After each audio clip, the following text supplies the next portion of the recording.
Hello friends, welcome to our channel physics Sutra. और आज इस वीडियो में हम पढ़ेंगे क्लास 12 के टर्म फर्स्ट के चैप्टर 1 के एमसीक्यू। तो पहला एमसीक्यू है, इसमें कह रहा है द सरफेस कंसीडर और गॉस लॉ इज कॉल्ड। तो गॉस लॉ में हम कौन सी सरफेस कंसीडर करते हैं? तो गॉस लॉ के लिए हम यूज़ करते हैं, थर्ड ऑप्शन है सी, गॉसियन सरफेस का यूज़ करते हैं। और गॉसियन सरफेस कैसी होती है? Close surface. तो ऑप्शन इसमें 4 है, एक है क्लोज सरफेस और सी वाला दे रखा है गॉसियन सरफेस। तो गॉस लॉ में गॉसियन सरफेस का यूज करते हैं और गॉसियन सरफेस कैसी होती है? Close surface. अगर ऑप्शन में गॉसियन सरफेस नहीं दे रखा होता तब हम कौन सा ऑप्शन लगाते हैं? Option A, close surface. ठीक है। क्वेश्चन नंबर 2 में क्या कह रहे हैं? क्वेश्चन नंबर 2 में कह रहे हैं the total flux through the faces of the cube side of length A if A charge Q is placed eight corner A of the cube is. तो हमें फ्लक्स फाइंड करना है इसकी सरफेस से। एक हमें क्यूब दे रखा है, इसके कॉर्नर पे एक चार्ज रखा है। तो क्यूब की लेंथ है, वो लेंथ दे रखी है क्यूब की ए, और जो चार्ज दे रखा है इसके कॉर्नर पे, उस चार्ज का मैग्नीट्यूड कितना है? क्यू। तो एक यहाँ पे एक क्यूब दे रखा है हमारे लिए। ठीक है, इस क्यूब के कॉर्नर पे चार्ज रखा हुआ है यहाँ पे। अब हम अगर इसमें गॉस लॉ से इसे सॉल्व करें तो गॉस लॉ क्या कहता है? गॉस लॉ से फ्लक्स निकालने के लिए फाई बराबर होता है Q enclose divided by epsilon not. और क्यू इनक्लोज क्या होता है? मतलब जो गॉसियन सरफेस के अंदर चार्ज इनक्लोज है। तो गॉसियन सरफेस बनाने के लिए हमें क्लोज सरफेस बनानी पड़ेगी, मतलब ऐसी सरफेस बनानी पड़ेगी जिससे ये चार्ज पूरा का पूरा क्लोज हो जाए। तो इसके लिए हमें क्या करना पड़ेगा? ऐसे ही कितने और हमें क्यूब लगाने पड़ेंगे। तो एक क्यूब हम इस साइड में लगाएंगे। ठीक है, ये एक क्यूब इस साइड में लगाएंगे। फिर क्या होगा? एक क्यूब हो गया, एक ये होगा दो, और दो इसी के नीचे दो क्यूब। अब दो इसी के नीचे लगाएंगे, फिर भी इसका पार्ट है कुछ, वो बचा रहेगा। तो ये 4 क्यूब हो गए, और चारों क्यूब सामने से लगाएंगे इसी तरह से, 1 2 3 4। ठीक है, तो टोटल 8 क्यूब लगाने पड़ेंगे हमें इसे टोटल क्लोज करने के लिए। और 8 क्यूब लगाने पड़ेंगे। तो इससे कितना हो जाएगा फिर? फ्लक्स फाई जो होगा वो हो जाएगा Q divided by epsilon not. कितने से? 8 से। 8 क्यूब से कितना होगा? Q divided by epsilon not. और हमें निकालना कितना है? एक क्यूब से। तो 8 से ये है और 1 से निकालना है, तो 1 से कितना हो जाएगा? क्यू डिवाइडेड बाई उसका 1/8 एप्सिलॉन नॉट। तो ए ऑप्शन इसमें क्या हो जाएगा? करेक्ट। और बाकी वरना आप सॉलिड स्टेट में पढ़ेंगे कि सॉलिड स्टेट में जो यूनिट सेल होती हैं उनके यूनिट सेल के कॉर्नर पे जो चार्ज रखा होता है, तो उसका जो कंट्रीब्यूशन होता है वो कितना होता है? 1/8। मतलब 1/8 पार्ट उस चार्ज का अंदर होता है उस यूनिट सेल के। तो यहाँ से भी हम कर सकते हैं कि फाई बराबर चार्ज कितना हो गया हमारा? Q/8 divided by epsilon naught, phi बराबर। ठीक है, तो सॉलिड स्टेट हो सकता है आप आगे पढ़े, अभी ना पढ़ा हो।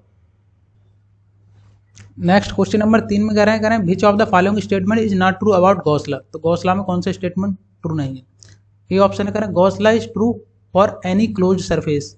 तो पहला ऑप्शन क्या हो जाएगा हमारा? करेक्ट हो जाएगा ये ऑप्शन, क्योंकि क्या है? ट्रू क्लोज सरफेस के लिए लगाते हैं हम गॉस लॉ। बी ऑप्शन में क्या कह रहा है? The term Q on the right side of Gauss law include the sum of all charges enclose by the surface. तो बी ऑप्शन भी हमारा करेक्ट है। बी ऑप्शन में क्या कह रहे हैं कि जितने भी चार्ज होंगे क्लोज सरफेस के अंदर वो सारे के सारे क्या करेंगे? कंट्रीब्यूट करेंगे उसमें फाइंड करने में। Gauss law include the sum of all charges enclose the surface. ठीक है, तो जो फ्लक्स निकालेंगे तो जितने भी चार्ज होंगे इसके अंदर वो सारे के सारे कंट्रीब्यूट करेंगे फ्लक्स में। The term Q on the right side, हाँ, जो यहाँ पे राइट साइड में आता है क्या लिखते हैं हम? फाई बराबर Q enclose divided by epsilon not. तो राइट साइड में ही आ रहा है क्यू, तो यही इसमें बोलना है the term Q on the right side of Gauss law include the sum of all charges. तो जितने भी ये क्लोज सरफेस है, इस क्लोज सरफेस के अंदर जितने भी चार्ज होंगे उन सबका सम होता है क्यू इनक्लोज। ठीक है, इसे समीशन क्यू से भी लिख सकते हैं, ऐसे समीशन क्यू करके, summation Q upon epsilon naught phi बराबर, इस तरह से भी लिख सकते हैं। और तो बी ऑप्शन भी करेक्ट हो गया। सी में कह रहा है the Gauss law is not much useful in calculating electrostatic field when the system has some symmetry. तो ये ऑप्शन रॉन्ग हो जाएगा, क्योंकि जब अगर सिमेट्री है सिस्टम में, अगर सिमेट्री है तब तो गॉस लॉ लगा ही सकते हैं, बहुत ही ईजिली फाइंड कर सकते हैं इलेक्ट्रिक फील्ड। जैसे हम स्पेयर की वजह से भी अगर हमें फाइंड करना है इलेक्ट्रिक फील्ड, तो हम क्या करते हैं? यहाँ पे एक स्पेरिकल फॉर्म में गॉसियन सरफेस कंसीडर कर लेते हैं। गॉसियन सरफेस कंसीडर करने के बाद यहाँ पे हम क्या करते हैं? इस तरह से लगाएंगे integration of E dot D S equal to Q upon epsilon naught, इस तरह से लगाएंगे। तो इसमें क्या होता है? हमारा इलेक्ट्रिक फील्ड क्या होता है? हर जगह कांस्टेंट होता है, क्योंकि डिस्टेंस पे डिपेंड करता है। तो हर जगह यहाँ पे क्या होगा? कांस्टेंट होगा। किसी भी पार्ट पे देखोगे इलेक्ट्रिक फील्ड क्या होगी? कांस्टेंट होगी। तो इसे इंटीग्रेशन से बाहर निकाल लेते हैं। लेकिन ऐसा कब होता है? जब हमारी ये जो ऑब्जेक्ट हमें दे रखा है वो कैसा है, सिमेट्रिकल ऑब्जेक्ट है। तो सिमेट्रिकल ऑब्जेक्ट में ऐसा होता है, तो इसमें तो हम इजीली फाइंड कर सकते हैं इलेक्ट्रिक फील्ड। तो ये सी वाला ऑप्शन गलत हो जाएगा, इसमें कह रहे हैं कि नॉट मच यूजफुल, तो इसमें सी ऑप्शन क्या हो जाएगा, गलत, ये यूजफुल होता है। ठीक है, आगे बढ़ते हैं नेक्स्ट क्वेश्चन में। नेक्स्ट क्वेश्चन नंबर 4 में क्या कह रहे हैं, क्वेश्चन नंबर 4 में कह रहे हैं a charge Q, capital Q is placed at the corner at the centre of the line joining 2 point charge plus Q and plus Q as so in the figure the ratio of charge capital Q and small Q. ठीक है, तो यहाँ पे एक line दे रखी है हमारे लिए, इस लाइन के अलाउंग चार्जेस हैं, यहाँ पे स्मॉल क्यू, यहाँ पर भी स्मॉल क्यू चार्ज है, और एक चार्ज यहाँ पे रखा है कैपिटल क्यू। ठीक है, ये डिस्टेंस दे रखी है, एक्स इधर है, एक्स इधर है, तो इसका रेशियो पूछा है हमसे, capital Q upon small Q का रेशियो कितना आएगा। ठीक है, तो ये दोनों प्लस चार्ज हैं।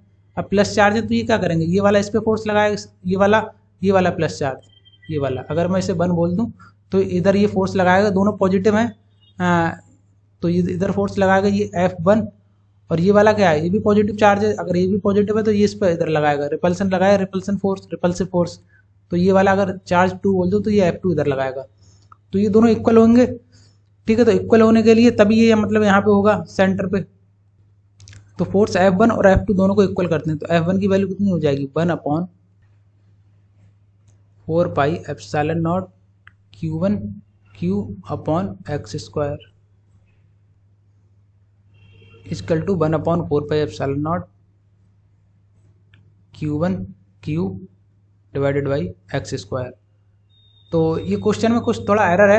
एरर क्या है इसमें, कि इसमें आप कैपिटल क्यू की कुछ भी वैल्यू पुट करिए, यहाँ पे कुछ भी वैल्यू पुट कर दीजिए, 4Q या 6Q 8Q, क्योंकि ये बीच बिल्कुल मिडिल में रखा हुआ है, जो डायग्राम में शो किया है इन्होंने, ये बिल्कुल मिडिल में रखा है। तो आपने अगर 2 चार्ज लिए हैं, 2 पॉजिटिव चार्ज, एक प्लस क्यू, दोनों प्लस क्यू, तो आप यहाँ पे कोई भी चार्ज रख दीजिए, वो किसी भी मैग्नीट्यूड का, चाहे प्लस मैग्नीट्यूड का रख दीजिए, चाहे माइनस मैग्नीट्यूड का रख दीजिए। अगर मिडिल में रखा है तो उसकी वैल्यू कुछ भी हो, उसकी वैल्यू कुछ भी हो, वो हमेशा क्या रहेगा, सेंटर में ही रहेगा, ना तो इधर जाएगा ना इधर जाएगा, क्योंकि इक्वल फोर्स लगेगा इधर इस डायरेक्शन से इस डायरेक्शन में। अगर डिस्टेंस में फर्क होता है, एक साइड x दे रखा है, एक साइड कुछ डिस्टेंस x 2x होता, तब इस क्वेश्चन में आगे कुछ हम सॉल्व कर दे। ठीक, नेक्स्ट क्वेश्चन नंबर 5 पे चलते, करें the force per unit charge is known as, तो फोर्स पर यूनिट चार्ज, तो फोर्स पर यूनिट चार्ज का फार्मूला क्या होता है, फोर्स पर यूनिट चार्ज, ये हो गया इसका मतलब, लाइन का मतलब फोर्स पर यूनिट चार्ज। तो ये क्या कहलाता है, इलेक्ट्रिक फील्ड ही कहलाता है, क्योंकि फोर्स बराबर क्या होता है, F बराबर Q इंटू ई बराबर F अपॉन Q, तो ये आएगा इलेक्ट्रिक फील्ड। तो 5 का आंसर कौन सा हो जाएगा, इलेक्ट्रिक फील्ड, बी ऑप्शन। ठीक है, क्वेश्चन नंबर 6 की तरफ चलते हैं। कह रहे हैं electric field lines provide information about field strength, direction, nature of charge, all of this. तो देखिए इलेक्ट्रिक फील्ड लाइनें इस तरह से होती हैं, बना दी मैंने इलेक्ट्रिक फील्ड लाइन। ठीक, तो ये हो गई इलेक्ट्रिक फील्ड लाइनें। अब पहला कह रहे हैं फील्ड स्ट्रेंथ, तो फील्ड की स्ट्रेंथ को भी बताती हैं। अगर यहाँ पे इलेक्ट्रिक फील्ड लाइनें क्लोज हैं और इस एरिया में देखो थोड़ा दूर है, तो यहाँ पे इलेक्ट्रिक फील्ड स्ट्रेंथ ज़्यादा होगी, यहाँ पे कम होगी, तो इलेक्ट्रिक फील्ड की स्ट्रेंथ को भी बताती हैं। डायरेक्शन को भी बताएंगे, अगर यहाँ पे मुझे डायरेक्शन फाइंड करनी है तो इस पर एक मैं टेंजेंट ड्रा करूँगा, तो जो टेंजेंट इस डायरेक्शन में होगी उसी डायरेक्शन में क्या होगी, इलेक्ट्रिक फील्ड होगी, तो डायरेक्शन को भी बताती है। कह रहे हैं नेचर ऑफ चार्ज, तो इलेक्ट्रिक फील्ड लाइनें अगर मुझे दी हैं तो नेचर ऑफ चार्ज भी बताती हैं, किस तरह से, अगर यहाँ पे माइनस क्यू चार्ज है तो इलेक्ट्रिक फील्ड लाइनें इस तरफ आ रही होंगी, इस तरह से। अगर ये प्लस क्यू चार्ज होता है तो प्लस क्यू चार्ज से क्या होती है, निकलती हैं, प्लस क्यू चार्ज से कैसे निकलती हैं, इस तरह से निकलेंगी। ठीक है, तो नेचर को भी बताती हैं चार्ज की, पॉजिटिव है नेगेटिव है, तो ऑल ऑफ दीज, इसमें कौन सा डी ऑप्शन हमारा करेक्ट हो जाएगा।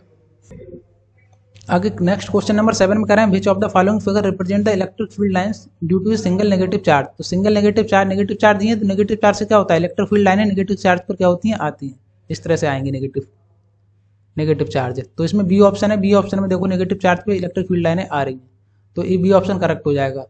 और ऑप्शन है इसमें तो जा रही है ए वाले ऑप्शन में, तो ये ऑप्शन रॉन्ग हो जाएगा, अगर यहाँ पे पॉजिटिव होता तभी ये ऑप्शन राइट होता।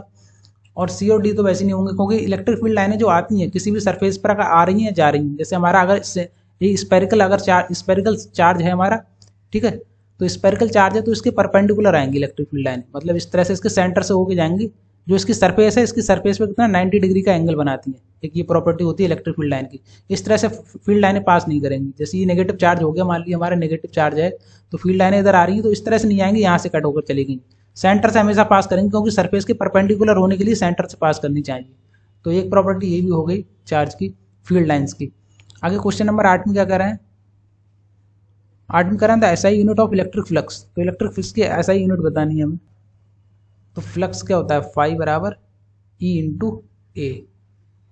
ई क्या होता है, इलेक्ट्रिक फील्ड। इलेक्ट्रिक फील्ड की यूनिट क्या होती है, न्यूटन पर मीटर। न्यूटन पर मीटर को होती है क्योंकि एफ बराबर हम फार्मूला पढ़े थे, फोर्स कितना लगता है चार्ज पे, एफ बराबर क्यू इंटू ई। तो ई बराबर एफ अपॉन क्यू, ई बराबर कितना हो जाएगा, एफ अपॉन क्यू। फोर्स की यूनिट, फोर्स का होता है न्यूटन और चार्ज का होगा कूलाम। तो न्यूटन पर कूलाम होगा, न्यूटन पर कूलाम होगा इलेक्ट्रिक फील्ड का। न्यूटन पर कूलाम मल्टीप्लाइड बाई ये कितना हो गया एरिया। एरिया का क्या होगा, मीटर स्क्वायर, क्योंकि एरिया लेंथ में नापते हैं मीटर स्क्वायर। तो ये क्या हो जाएगा, न्यूटन कूलाम की पावर -1 और मीटर स्क्वायर। ये डी ऑप्शन हो जाएगा इसमें क्वेश्चन नंबर 8 में। ठीक है, आगे क्वेश्चन नंबर 9 में क्या कर रहे हैं, 9 में कर रहा था unit of electric dipole moment is. तो इलेक्ट्रिक डाइपोल मोमेंट की यूनिट क्या होगी, तो इसी केस में डाइपोल मोमेंट को किसमें मापते हैं हम, डिवाई में, डिवाई ये होगी डाइपोल की। आगे क्वेश्चन नंबर 10 पे चलते हैं। क्वेश्चन नंबर 10 में देखो क्या कर रहे हैं, कह रहे हैं consider region inside which there are various type of charges but the total charge is 0 कह रहे हैं at point outside the region. मतलब एक हमें क्या दे रखा है, इस तरह की सरफेस दे रखी है और इसके अंदर बहुत सारे चार्जेस हैं, कोई पॉजिटिव होगा कोई नेगेटिव होगा, किसी का मैग्नीट्यूड कुछ होगा किसी का कुछ, 2q प्लस 3q ले लेते हैं। ठीक है, बहुत सारे चार्ज हैं लेकिन नेट चार्जेस क्या दे रखा है यहाँ पे, नेट चार्जेस बोल रहे हैं यहाँ पे 0 है। जो नेट है क्यू नेट, यानी इन सबका जो सम है वो कितना है, 0 दे रखा है हमारे लिए क्वेश्चन में। फिर कह रहा है आउटसाइड द पॉइंट, यहाँ पे कहीं पॉइंट हमने बाहर लिया, ये पी पॉइंट, इस पे हमें क्या फाइंड करना है, कह रहा था इलेक्ट्रिक फील्ड इज नेसेसरी 0। तो यहाँ पे इलेक्ट्रिक फील्ड बोल रहे हैं पी पॉइंट पे 0 होगी, नहीं इलेक्ट्रिक फील्ड 0 नहीं होगी, क्योंकि ये अगर ये सरफेस हो गई क्लोज सरफेस के अंदर अगर चार्ज 0 तो फ्लक्स 0 होगा। फाई बराबर क्या होता है, Q enclose divided by epsilon not. तो क्यू इनक्लोज मतलब क्यू नेट ये वाला सब, ये सब 0, तो फ्लक्स 0 होगा ना कि इलेक्ट्रिक फील्ड। इलेक्ट्रिक फील्ड तो यहाँ पे आएगी ना, क्योंकि इसकी वजह से डिस्टेंस कुछ होगी, तो इसकी वजह से इस डायरेक्शन में इलेक्ट्रिक फील्ड आएगी कुछ। ये अदर चार्ज जैसे दूसरा ये पॉजिटिव चार्ज हो गया तो इसकी वजह से इलेक्ट्रिक फील्ड किसी की वजह से इधर आएगी किसी की इधर। तो नेट इलेक्ट्रिक फील्ड तो हो सकता है 0 हो या नहीं भी हो सकती है, इसके बारे में हम कुछ नहीं कर सकते। ठीक है, वो डिपेंड करेगा डिस्टेंस पे आर पे और इसके मैग्नीट्यूड जो चार्ज के, चार्ज का डिस्ट्रीब्यूशन किस तरह से। तो इलेक्ट्रिक फील्ड के बारे में हम कुछ नहीं कह सकते। ठीक है, तो पहला ऑप्शन क्या हो जाएगा, रॉन्ग। दूसरा ऑप्शन क्या है, कह रहा था electric field is due to the dipole moment of the charge distribution only. तो कह रहे हैं डाइपोल मोमेंट, यहाँ पे जैसे डाइपोल मोमेंट बन गया, एक ये चार्ज है प्लस क्यू और एक माइनस क्यू, तो प्लस और क्यू अगर दोनों चार्ज बराबर हैं तो ये स्मॉल डिस्टेंस पे तो एक डाइपोल बन जाएगा। अब जरूरी नहीं है उसके अंदर जो भी चार्ज है वो दे रखते वो सब मतलब डाइपोल ही बनाते हों। जैसे यहाँ पे एक प्लस क्यू चार्ज हो गया और यहाँ पे -2q हो गया, तो ये डाइपोल नहीं बनाएंगे और ये +3q अकेला रह गया। ठीक है, तो चार्ज ऐसा नहीं हर मतलब डाइपोल ही उसके अंदर डाइपोल मान लीजिए 1-2 डाइपोल बन भी रहा है, तो कुछ ऐसे चार्ज होंगे जो डाइपोल नहीं बनाते होंगे, डाइपोल मोमेंट सिंगल चार्ज होंगे, तो उनकी वजह से भी इलेक्ट्रिक फील्ड कुछ आएगी। तो इसमें कह रहे हैं बी ऑप्शन में electric field is due to the dipole moment of charge distribution only. नहीं, उसकी वजह से तो होगी डाइपोल मोमेंट अगर बन रहा है 1-2, लेकिन और जो अदर चार्ज है उनकी वजह से भी होगी। तो बी ऑप्शन भी हमारा क्या हो गया, रॉन्ग हो गया। आगे थर्ड ऑप्शन में क्या कर रहे हैं, सी में, पहले डी पढ़ लेते हैं। डी में क्या कर रहे हैं, the work done to move a charge particle along a close path away from the region will not be 0। तो यहाँ पे ये क्लोज सरफेस है, मतलब क्या कर रहे हैं, हाँ क्लोज पाथ। तो क्लोज पाथ के अलॉन्ग अगर कोई चार्ज हमारा मूव कर रहा है तो कह रहे हैं उसका जो वर्क डन होगा वो 0 नहीं होगा। तो वर्क डन देखो 0 होगा क्लोज पाथ के अलॉन्ग।